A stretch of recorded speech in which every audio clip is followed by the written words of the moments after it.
नमस्कार दोस्तों, मधुर कथाएं चैनल पर एक बार फिर से आपका हार्दिक अभिनंदन है। तो आज की मेरी कहानी का शीर्षक है करवा चौथ की साड़ी। तो चलिए शुरू करते हैं आज की अपनी ये कहानी। आज बाजार में साड़ी की दुकान पर काफ़ी भीड़ लगी हुई थी। साड़ियाँ खरीदने के लिए महिलाएं बहुत उत्सुक थीं। इतनी भीड़ देखकर उमा जी एक तरफ बैठ गईं और भीड़ छँटने का इंतज़ार करने लगी। थोड़ी देर बाद उन्हें भी आगे बढ़ने की जगह मिल गई। वह अभी साड़ी वाले को साड़ी दिखाने के लिए कह ही रही थी कि तब तक उन्हें उनकी पुरानी पड़ोसन ललिता जी बैठी हुई दिख गईं। दोनों की नज़रें मिली और दोनों ने उठकर खुशी से एक दूसरे को गले से लगा लिया। क्या बात है, महीनों हो गए हम दोनों को अलग हुए, लेकिन आज फिर हम दोनों मिल गए। बहुत अच्छा लग रहा है तुमसे मिलकर। कैसी हो उमा, और घर पर सब कैसे हैं? ललिता जी ने उमा जी से पूछा। उमा जी ने कहा, मैं ठीक हूँ और घर में भी सब लोग बहुत अच्छे हैं। वह क्या है ना कि करवा चौथ आने वाली है तो मैं अपनी नई बहू के लिए साड़ी खरीदने आई थी। उमा जी ने कहा। तब ललिता जी ने मुस्कुराते हुए कहा, मैं भी तो अपने लिए करवा चौथ के लिए ही साड़ी खरीदने के लिए आई हूँ। मुझे बड़ा मन है एक चटक लाल रंग की बनारसी साड़ी पहनने की। काफ़ी दिनों से इच्छा हो रही थी, तो आज करवा चौथ के बहाने ही लेने का मौका मिल गया। ललिता जी की बात सुनकर उमा जी ने कहा, तुम भी न ललिता, यह तो बहू बेटियों के पहनने का दिन है। तुम इतनी भारी साड़ी लेकर क्या करोगी? अब तो तुम सास बन गई हो। जो भी हो पास में है वह पहन लेना। यह सुनकर ललिता जी को काफ़ी आश्चर्य हुआ और वह बोली, सास बन गई हूँ तो क्या हुआ, मेरी खुशी भी मायने रखती है। नया कपड़ा सभी को अच्छा लगता है, फिर सास बनने से मेरी ज़िंदगी रुक तो नहीं गई है ना। मैं पहनना ओढ़ना और श्रृंगार करना कैसे छोड़ सकती हूँ? हाँ बहन, तुम तो अभी भी हीरोइन की तरह रहती हो। प्रेस की हुई साड़ी, अच्छी सी hair style, matching purse, lipstick, चूड़ियाँ और घड़ी, लगती ही नहीं हो कि तुम सास बन गई हो। उमा जी ने ललिता जी को छेड़ते हुए कहा। ललिता जी चुपचाप उनकी बातें सुन रही थीं। फिर वह बोली, अच्छा एक बात बताओ कि सास दिखने के लिए क्या करना होता है? फिर ललिता जी ने उमा जी को ऊपर से नीचे तक निहारते हुए बोली, चलो छोड़ो, तुम्हें कुछ कहने की ज़रूरत ही नहीं है। तुमने तो बहू के आते ही खुद को बदल लिया। बहू आने का यह मतलब नहीं है कि हम खुद को लाचार, बेढंगा और बेरंग दिखाएं। हमारे जीवन के भी अपने रंग हैं। अपने आप को देखो, 60 की उम्र में 80 की लग रही हो। ललिता जी ने उमा जी को चिढ़ाते हुए कहा तो वह हंसने लगी। अब इतना साज श्रृंगार हमें करने की क्या ज़रूरत है, अब तो हमारी उम्र हो गई है। उमा जी ने कहा तो यह सुनकर ललिता जी फिर से एक बार बोली, हाँ उम्र हो गई है पर ख़त्म नहीं हुई है। जीवन के रंग, जीवन की इच्छाएं तो अभी काफ़ी बची हुई है, उन्हें भी पूरा करने का अभी तो समय मिला है हमें। ललिता जी ने अपनी बात पूरी की और चटक लाल रंग की साड़ी लेकर घर आ गईं। घर आकर उन्होंने अपने पति शशिकांत जी को साड़ी दिखाई। उन्होंने उनकी साड़ी की खूब तारीफ की और बोले, इसी बात पर एक कप चाय पिला दो। ललिता जी बोली, मैं चाय तो बना दूंगी, पर आप मुझे चूड़ी खरीदने के लिए बाजार कब लेकर जाएंगे? मुझे साड़ी के मैचिंग की चूड़ियाँ खरीदनी हैं। करवा चौथ के दिन पहनने के लिए। रसोई में जाते वक्त वह अपना मनपसंद गाना गुनगुना रही थी, तभी उनकी बहू भी ऑफिस से आ गई। ललिता जी ने उसके लिए भी चाय चढ़ा दी। उन्होंने सबको चाय के कप दिए। उनका खुशी से महकता चेहरा देखकर बहू ने पूछ लिया, क्या बात है मम्मी जी, आज तो आप बड़ी खुश नज़र आ रही हैं। हाँ, वो मैं आज करवा चौथ के दिन पहनने के लिए नई लाल रंग की बनारसी साड़ी लेकर आई हूँ। बड़ी ही सुंदर है। और वह अंदर से साड़ी लेकर आ गई और अपनी बहू संजना को दिखाने लगी। यह देखकर संजना की भौहें तन गई और वह बोली, वाह मम्मी जी, इस उम्र में भी आपके शौक खत्म नहीं हुए।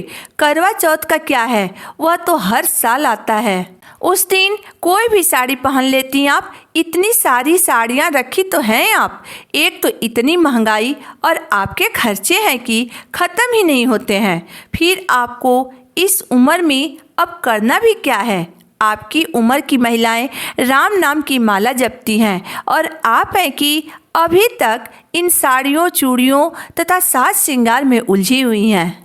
करवा चौथ कोई बड़ा त्यौहार तो नहीं है। यह सुनकर ललिता जी ने बहू को कोई जवाब नहीं दिया और चुपचाप अपने कमरे में चली गई। जब ललिता जी के पति शशिकांत जी ने यह सब देखा और बहू की बातें सुनी तो उन्होंने अपने कमरे में जाकर देखा तो वहाँ ललिता जी चुपचाप बैठकर रो रही थीं। उन्होंने उन्हें हंसाने की कोशिश करते हुए कहा, अरे मेरी हीरोइन, ऐसे क्यों आंसू बहा रही है? तुम रोती हुई बिल्कुल भी मुझे अच्छी नहीं लगती हो। तुम्हें साड़ी का शौक़ है तो तुम ले आई और फिर मुझसे पैसे लेकर ले आई। बहू कुछ कहती है तो उसे दिल पर मत लो। कल हम मैचिंग की चूड़ियाँ लेने चूड़ी बाजार चलेंगे। यह आजकल की लड़कियाँ क्या जाने कि त्यौहार कैसे मनाए जाते हैं। वे तो बस अपने काम में ही लगी रहती हैं। इन्हें नौकरी करने से फुर्सत ही नहीं मिलती तो यह त्यौहार क्या मनाएंगी। अभी उसे कुछ मत कहो, वह अभी ऑफिस से थकी हुई आई है। हम उससे कल बात करेंगे। अगले दिन संजना ऑफिस चली गई और ललिता जी अपने पति के साथ चूड़ी बाजार जाकर मैचिंग की चूड़ियाँ ले आईं और साड़ी के मैचिंग का सिला सिलाया ब्लाउज ले आईं। दोपहर को ही रात के खाने की भी तैयारी कर ली और शाम को उन्होंने मेहंदी वाली को बुलाकर अपने चारों हाथ पैर में मेहंदी लगवा ली। शाम को जब उनकी बहू संजना ऑफिस से घर आई तो देखा कि उसके सास के चारों हाथ पैरों में मेहंदी लगी हुई थी। वह यह देखकर ज़ोर ज़ोर से हंसने लगी और बोली, मम्मी जी, लग रहा है कि अब आप पर भी जवानी आ रही है, जो चारों हाथ पैरों में मेहंदी लगवाई हैं। वह अपने मन में सोचने लगी कि क्या ज़रूरी था इन्हें चारों हाथ पैरों में मेहंदी लगवाने की।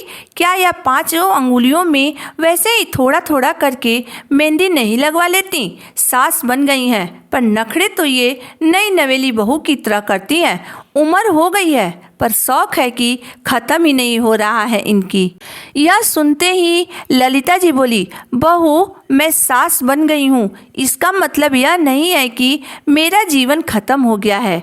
जिस प्रकार मेरे होने से तुम्हारी ज़िंदगी पर कोई फ़र्क नहीं पड़ता है, तुम अपने हिसाब से रहती हो, त्योहारों पर कुछ भी नहीं करती हो, बस नाम की चुन्नी सिर पर डाल लेती हो, 5 अंगुली पर मेहंदी लगा लेती हो और पूजा कर लेती हो।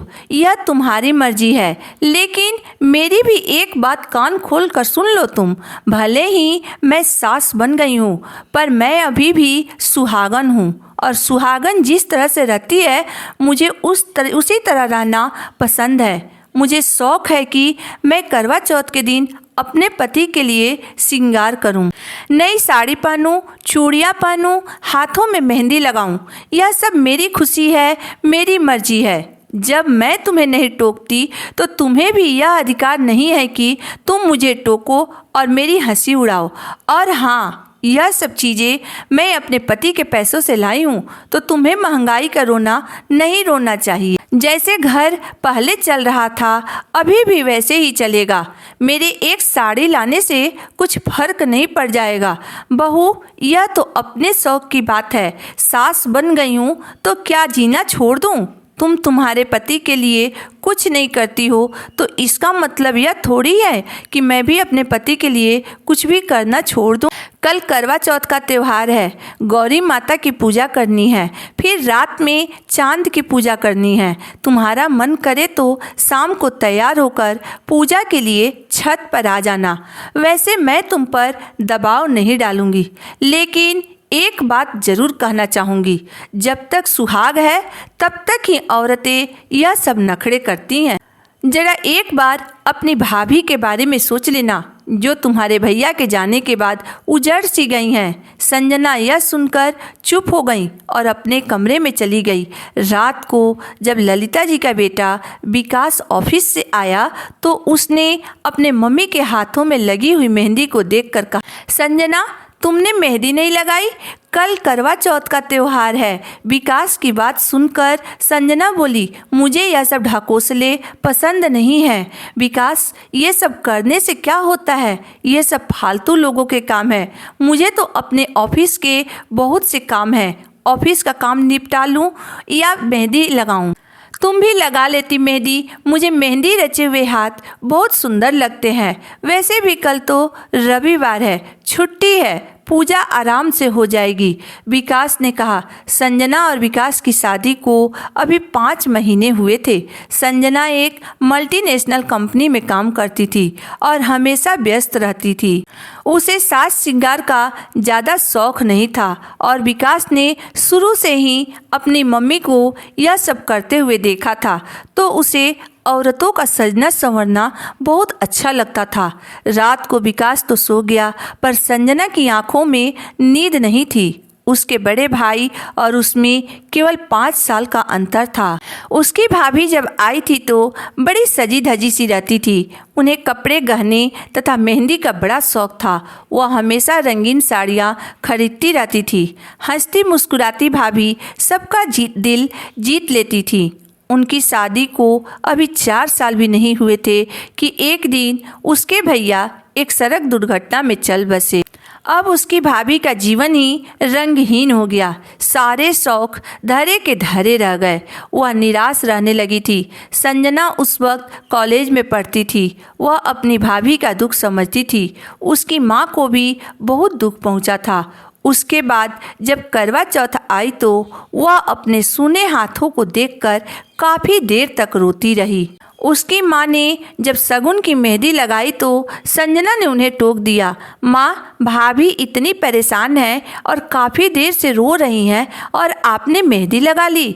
तब उसकी माँ बोली, हाँ बेटा, मैं तो सुहागन हूँ ना, और करवा चौथ सुहागनों का त्यौहार है। बिना मेहंदी के मैं कैसे रह सकती हूँ? बेटा नहीं रहा, पर मेरा सुहाग तो अभी जीवित है ना। संजना को सारी बातें याद आ गई। वह भी तो सुहागन है। इन सब चीज़ों की कीमत उससे पूछो जिनसे उनका सुहाग छिन गया है। वह एकदम से उठी और रात को ड्राइंग रूम में गई और मेहंदी के कोन ढूंढने लगी, जो ललिता जी पहले से ही ज़्यादा खरीद कर लाई थीं। उसने रात को ही अपनी 5 अंगुलियों में मेहंदी लगा ली। सुबह जब उसका पति विकास उठा तो उसके हाथों में मेहंदी देखकर उसकी आंखें भी खुशी से चमक गई। तभी संजना उसके तरफ प्यार से देखते हुए बोली, मम्मी जी तो अपने लिए नई साड़ी ले आई हैं और अब मैं क्या पहनूंगी? मेरे पास तो कोई लाल रंग की साड़ी भी नहीं है। तभी विकास ने अलमारी खोला और एक थैली निकालकर उसे दिया। संजना झट से वह थैली खोली तो देखी कि उसमें एक लाल रंग की बहुत सुंदर साड़ी के साथ साथ रेडीमेड ब्लाउज तथा मैचिंग चूड़ियाँ भी रखी हुई है। वह खुशी से चहकते हुए बोली, अरे वाह, यह सब आप मेरे लिए लाए हैं? आपको पता था कि मैं आज करवा चौथ करने वाली हूँ? विकास ने उसके तरफ देखकर मुस्कुराते हुए बोला, नहीं यार, मैं कुछ नहीं लाया हूँ। यह सब तो मम्मी तुम्हारे लिए लाई हैं, क्योंकि तुम्हारी पहला करवा चौथ जो है। साड़ी पसंद आई या नहीं? संजना बोली, साड़ी बहुत सुंदर है। फिर संजना शाम होने का इंतजार करने लगी। शाम होते ही वह जल्दी से तैयार होकर ललिता जी के कमरे में गई। अपनी बहू को सजी संवरी हुई देखकर ललिता जी ने तुरंत उसे काला टीका लगा दिया और बोली, मेरी बहू को किसी की नज़र न लगे। तब संजना ने कहा, मम्मी जी मुझे माफ़ कर दीजिए, मैंने आपको बहुत कुछ सुनाया है और आपका दिल भी दुखाया। आपने तो मुझे कितनी बार बोला, पर मैं आपकी भावनाओं की मजाक उड़ाती रही। संजना के बातों को सुनकर उसकी सासू माँ ललिता जी ने संजना को अपने गले से लगाते हुए कहा, बेटा, सुहागन सुहागन होना भी ईश्वर का ही आशीर्वाद है। जो रीति रिवाज बनाए गए हैं उन्हें निभाने से हमें खुशी मिलती है। घर में सकारात्मक माहौल बना रहता है। सजी धजी पत्नी तो हर पति के मन को भाती है। बेटा, हर त्योहार का कुछ न कुछ मतलब होता है। हमारे त्यौहार मनाने से हमारे पति भी खुश रहते हैं और उन दुकानदारों का परिवार भी खुश रहता है जिनसे हम सामान खरीदते हैं। यह तीज त्यौहार सबके चेहरे पर खुशी ले आता है। मैं अकेले अपने लिए साड़ी नहीं लाई थी। मुझे पता था तुम्हारा भी यह पहला करवा चौथ है। तुम भी नई साड़ी ही पहनोगी। वैसे भी सजना संवरना हम पत्नियों का अधिकार है, तो भला हम क्यों इसमें पीछे रहें। तुम नौकरी करती हो तो तुम्हारे पास समय नहीं होता है, पर फिर भी तुमने रात को अपने हाथों में मेहंदी लगाई, सुबह उठकर तैयार हो गई, क्योंकि अपनी सुहाग की रक्षा के लिए पत्नी कुछ भी कर सकती है, चाहे वह पढ़ी लिखी हो, नौकरी पेशा हो या आम घरेलू महिला हो। गौरी माता ने जब हमें सुहाग दिया है तो हमें उसका सम्मान भी करना चाहिए। इसमें उम्र का कोई बंधन नहीं होता है। शरीर बूढ़ा होता है, पर पति के लिए पत्नी के मन में जो प्यार होता है वह कभी नहीं बदलता है। संजना सब समझ गई थी। उसने ललिता जी के साथ मिलकर पूजा की और रात में छत पर जाकर चांद की पूजा की तथा आगे से उसने अपनी सास को सजने संवरने के लिए ताना देना बंद कर दिया। दोस्तों, करवा चौथ हो या बट सावित्री हो या फिर तीज का व्रत हो, यह हमें हर साल याद दिलाता है कि हम औरतें सुहागन हैं।